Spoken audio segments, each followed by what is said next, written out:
this world can offer me, for I know that He alone can satisfy. Just to know He's leading in my life is worth everything that I might sacrifice. Oh, I want Jesus more than anything.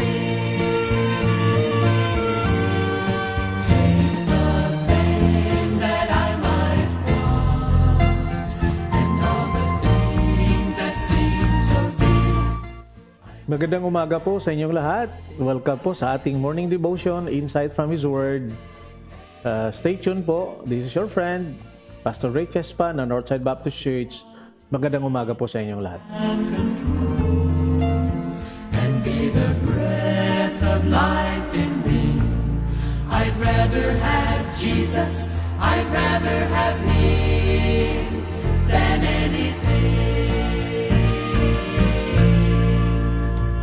He had power without end. From the heavens He ruled the universe. Countless angels waited on His every call. But one day I saw Him all alone on a road to death and untold agony.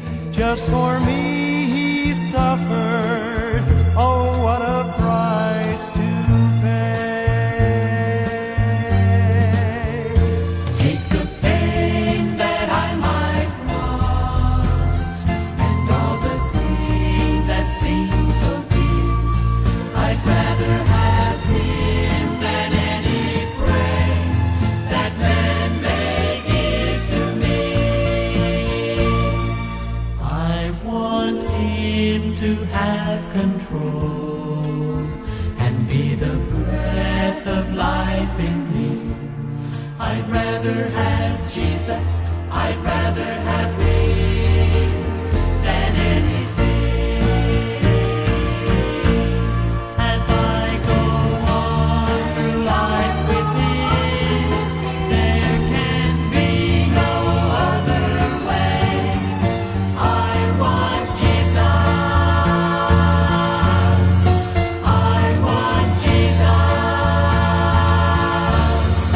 Oh, I want Jesus more than anything.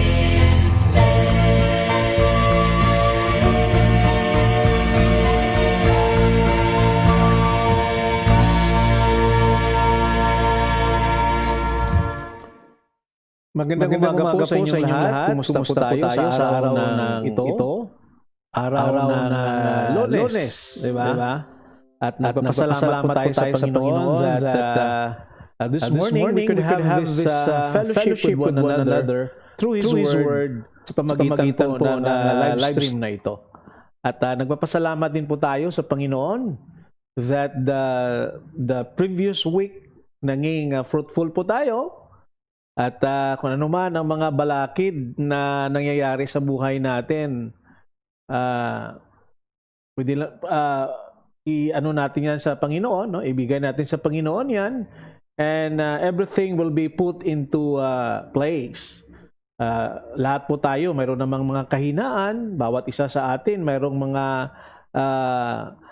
failure na nangyayari sa buhay natin. But still, nagpapasalamat po tayo sa umagang ito. Saan ka mang sulok ng mundo, magandang umaga po sa inyong lahat. Ito po ang inyong pastor, ito po ang inyong kaibigan, Pastor Ray Chespa ng Northside Baptist Church dito po sa Davao City. Maganda ang panahon ngayon at una nagpapasalamat po ako kasi after for how many months na wala po kaming simba, kahapon nagsimula na po kami ng aming corporate worship service. At kahit ilan lang kami, but still natutuwa kami kasi nagkita-kita kami and we could have the previous o yung mga ginagawa dati sa panahon na magsimba. At but still our our live stream. Kahapon sana may live stream sana kami, pero may nag-brown out kasi kahapon, no? Timing naman na magsimula na kami. But meron namang mga standby na mga na ginamit na sa sound. At least after a minutes, bumalik naman yung yung kuryente, pero hindi na lang namin tinuloy po yung live stream namin. Maybe next Sunday, no? At salamat sa mga nag-tune in na ngayon, to my wife. Thank you so much. And also to Brother Frankie. Frank, may buntag dira sa inyo sa Bangkok. No? I don't know kung nag-drive ka karon sa imong motorbike going to school. But good morning po sa inyo. At I was able to see your kahapon yung special number ng mga ladies ng BICF. At Pastor Ayan the Burbor, to Honey, good morning po sa inyo dyan. To Shing and to your baby. And to the Plaza family, diba? To Brother Bien, Kuya Bien Nathan, and then si Brother Mark, no? Sila ang mga dalaga at saka mga soltero din sa inyong simbahan. And also to good morning to Pastor Randy Ritisa. Doy, may buntag. Medyo na-delay tayo kay nang nagpimero na ako nga pag first ko na live, may walang sounds. So mayroong hindi na so may napindot, so balik naman tayo uli. But sa awa ng Diyos, no, ituloy-tuloy natin itong ating morning devotion because I know that there are some who've been waiting and sumusunod sa ating pong ginagawa sa araw-araw, alas 8 po ng umaga. Good morning din po to Brother Ricardo Sumagang Poblador diya sa Mangagoy Fundamental Baptist Church. Mayong buntag dira sa inyo. Good morning po sa inyong lahat dyan. At so saang sulok naman ng mundo, magandang umaga po. Ang sarap manging anak ng Diyos, di ba? Ang sarap manging tawag nito, manging nasa kamay ka ng Diyos. Okay? Ano man ang mga crisis na dumarating sa buhay natin, pag mayroon kang Jesus sa puso mo, lahat po yun nabibigyan ng solusyon. No? So, good morning to Ma'am Cathy Kabugwas. Celeste, belated happy birthday, Ma'am Cathy. Salamat nga nag-celebrate na po ka sa imong birthday din sa LA. And to all our friends and member ng Northside Baptist Church, magandang umaga po sa inyong lahat. Maybe some of you nasa trabaho na at ang mga negosyo ng ating mga anak sa Panginoon, no? Tuloy-tuloy pa rin yan. We've been praying for your business. At sana po, habang nagpre-pray po tayo na maging magandang takbo ng ating mga negosyo, huwag naman natin kalimutan ng Panginoon. No? Na magpasalamat tayo. At araw-araw gawin po natin yan. No? At ngayon, mayroon tayong pribileyo na makasimba po tayo. Why not go to the church? Why not attend church? Dito sa Davao, first time ito na ang Sunday po na open.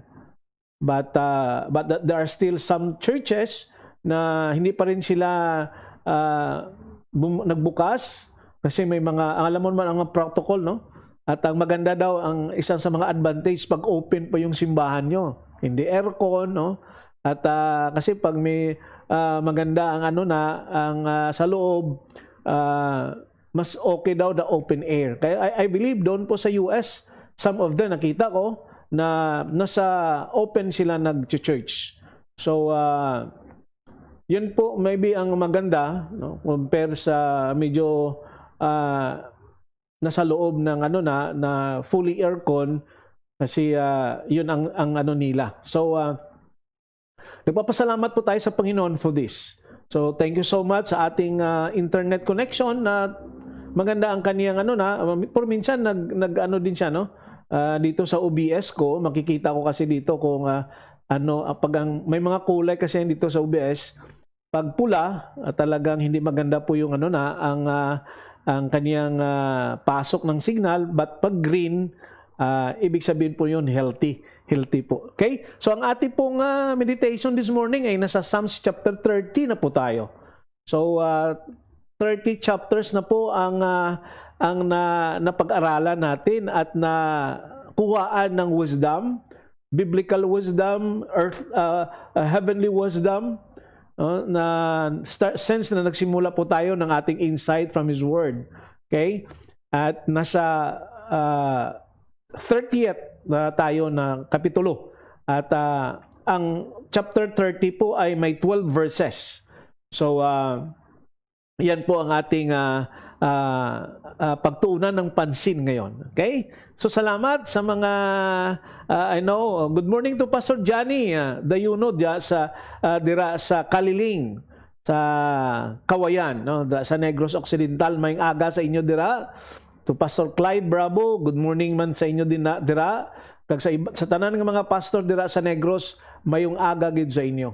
And to all pastors in Luzon, magandang umaga po sa inyo. And sa Benguet area, na imbag na bigat kada kayo amin. Rijay Northern Luzon. Diyan po sa Baknotan, good morning din po sa inyo.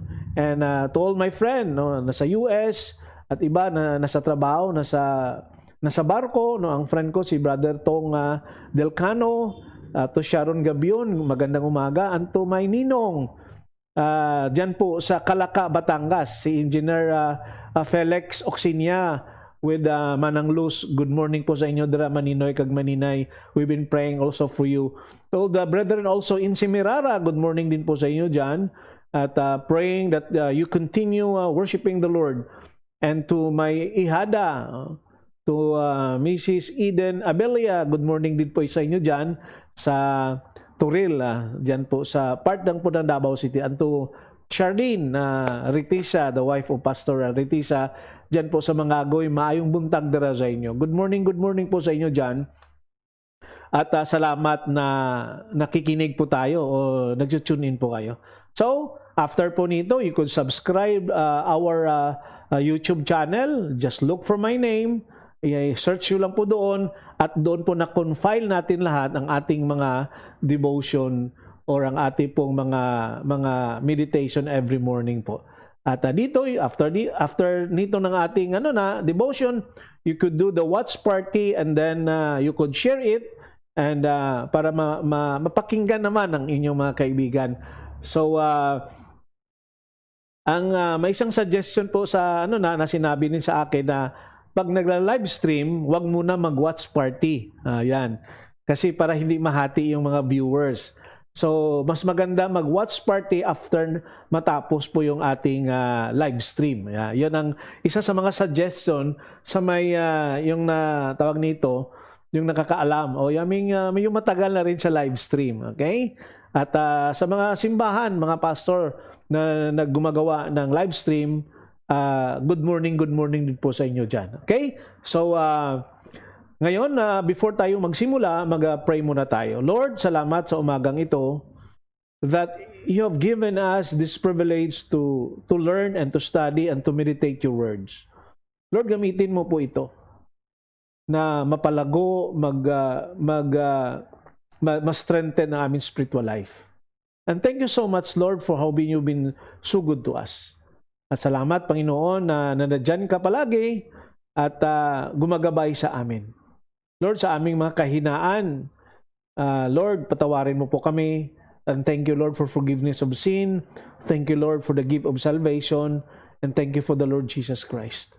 Lord, sana ang aming mga panalangin, ang aming desire sa aming buhay, na ang aming buhay, Panginoon, ay manging isang Christ-like, no? At makita ng iba ang tunay na buhay, ang tunay na karakteristik ng isang anak ng Diyos. Kung may pagkakamali kami, Panginoon, i-rebuke mo kami, i-remind mo kami, Panginoon, sa pamagitan ng salita mo o pamagitan ng aming mga kapatid din po. At sana po manging positive ang aming pagtingin sa buhay. At alam ko, Panginoon, na ang bawat isa sa amin may mga crisis na hinaharap. But you are more than those crises. You are more than the problems that we had. So Lord, tulungan mo po kami at gabayan mo kami at samahan mo kami. Sa ngalan ng aming Panginoong Jesucristo. Amen. So, and also to my pinsan dyan sa Olongapo City, Family Chispa po dyan, no? Magandang umaga sa inyo dyan. Sana makabalik naman ako dyan sa inyo, no? So, Ang ating pong meditation ay may title po na Never Be Moved. Never be moved. Okay. So, to Pastor Idel Singson, magandang umaga sa iyo, brother. Kamusta ka dyan? At I know that you are doing fine. At with Pastor Tolentino dyan sa Carmen Baptist Mission. And also to sa mga kapatiran din po natin dyan sa simbahan sa Carmen. Okay? So, ito pong ating meditation. You know what? In Psalms 30, makita po natin dyan. Okay, Brother Prang, Mike, safety lang ang driving. Keep on doing sa pagpaminaw.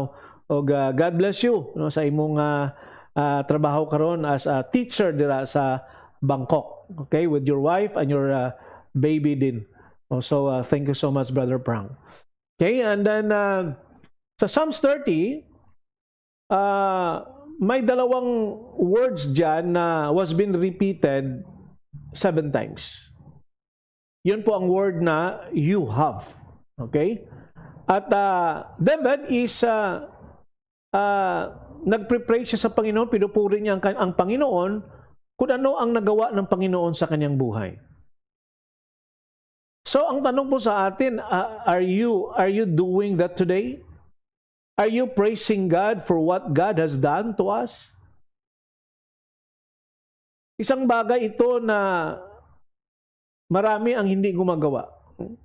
They just praise the Lord pag mayroon silang makakain. Walang problema maybe.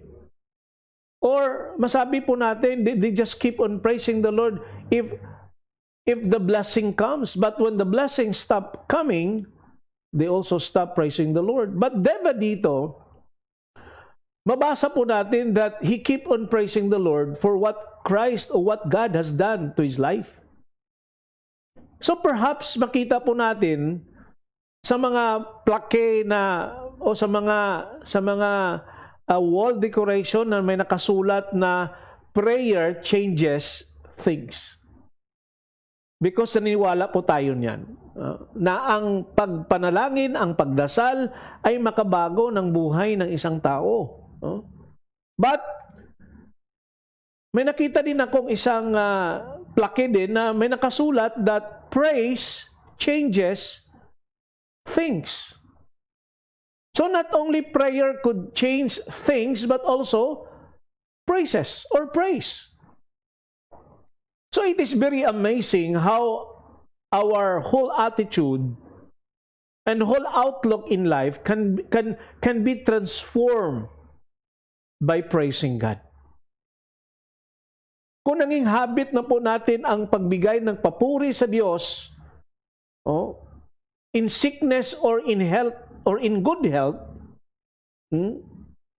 siguro it will change our character, our attitude, our outlook sa buhay. So sa verse 6, makita po natin dito that David gives a testimony. Ang sabi niya sa verse 6, basahin ko po ito sa inyo. Okay? Sabi niya sa verse 6, when I was prosperous, I said, nothing can stop me now. Yun ang sabi niya. No? But in King James Version, mabasa po natin dyan, ang sabi niya, now in my prosperity, I said, I shall never be moved. So you know what? When we have prosperity without humility, it leads to adversity. Ulitin ko when we have prosperity in life, but without humility, it will lead us to adversity. Bakit? Because we start to be more concerned with things that we are with God. Bakit naging adversity? Naging trouble? Because parang sinisimba na natin yung mga blessing na binigay ng Panginoon at nakalimutan na natin yung nagbigay ng blessing. Ang naging importante sa atin yung mga bagay-bagay na binigay ng Diyos. At nakalimutan natin ang Diyos. Ano ba yung mga bagay na binigay ng Diyos? Trabaho natin, di ba? Negosyo, pamilya natin, kaibigan natin. Maybe kung ano pa dyan ang sa buhay mo, sasakyan mo, bahay na maganda, di ba? But you know what? Sometimes we forget that those blessing na binigay ng Panginoon sa atin, yan sana ang gamitin natin na bigyan siya ng papuri. Di ba? Kaya tama po ang itong statement na ito that if we have prosperity in life, but we don't have humility in life, it lead us to adversity. So ang sabi ni Moses dito, ni David said in his prosperity, I shall never be moved. That is the statement ni King David. But then he found out that he could be moved. He found out that this prosperity did not guarantee security. Naniwala ba kayo niyan? That prosperity in life never give assurance should I say, or security in life. So instead of saying I shall or I shall not, maybe we could say and began saying you have, diba? You have. He submitted his will to God's will. Iba kasi ito pag palagi natin ginagamit itong personal pronoun na I, di ba? I shall be moved. I will. I shall not. Di ba? But maybe we could change that the way David did. Nang sabi niya, you have. If you have Jesus in you, if you have prosperity because of Christ, because of God, there's something different in that. The outlook was very different. If we're going to use that word you have, we defeated the enemy. For you have lifted me up and have not let my enemies rejoice over me, in verse number 1. And then in verse number 2, he said, you have given me victory. You have given me. Hindi niya sinabi niya, I was able to win the battle. I shall, di ba? But David dito, he recognized God. Na sanabi niya, you have given me victory. You have answered my prayer. You have healed me. You have brought my soul up from the grave. You have kept me alive. See? Makita natin dito on how David recognized ang Panginoon.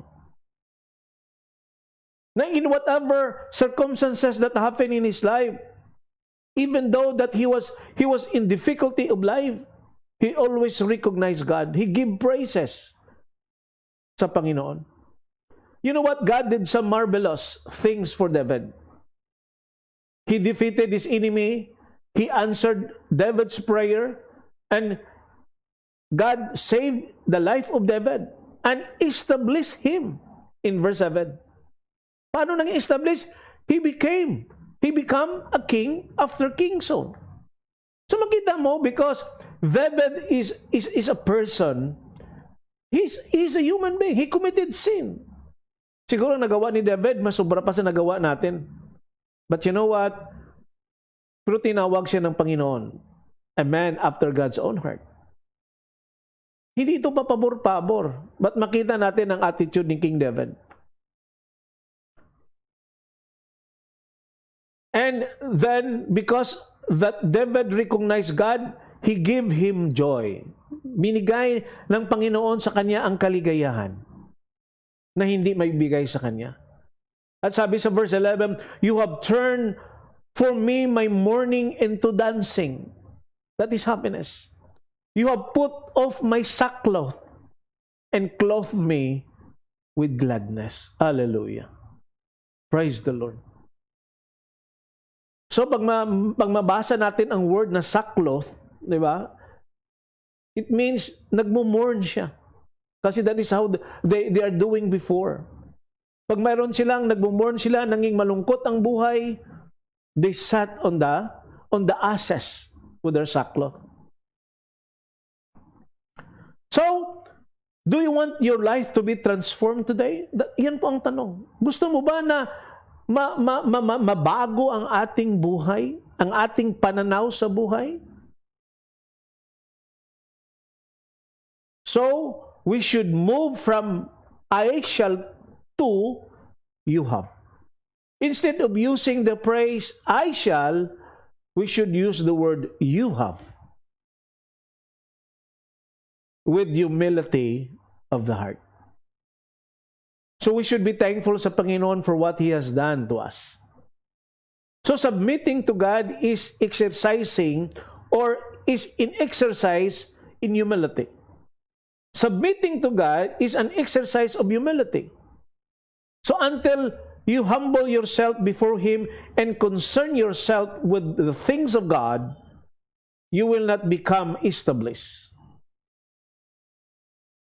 For God to work in your life, you must be aligned with His. You should follow His direction. So the question is this, are you submitted to Him? So if not,